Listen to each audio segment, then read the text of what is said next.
Wonderful.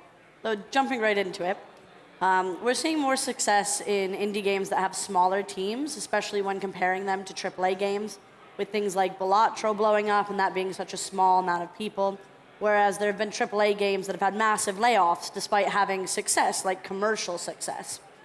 Do you feel that indies having these smaller teams is something that allows them to survive longer in this field?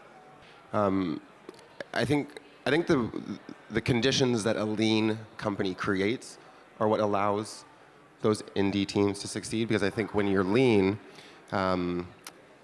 the feedback cycle on everything is so much shorter, right? Like you're in your game, you're in the data, you're in the reviews, you're in the community, and I think that can still happen in a larger studio, but it's a requirement when you're in a smaller studio.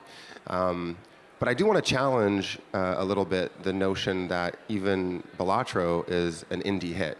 ByteBrew has a publisher, right? And I think you take a step back and think like, okay, well, what even is an indie, right? I'd like to borrow from Jason De La Rocca, a talk that I saw him give a long time ago.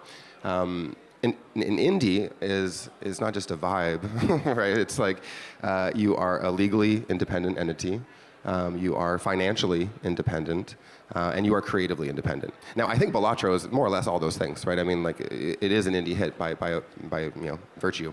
I do think it's important to keep in mind that like there's the indie vibe, and there's like what is actually independent, and I think keeping that spirit, whether you're in a small team or a large team, is what's going to drive creativity and curiosity, and that's really important, and that will be what I don't know what's going to save the industry. I don't know what we're saving the industry from, but it will make for interesting content, if nothing else.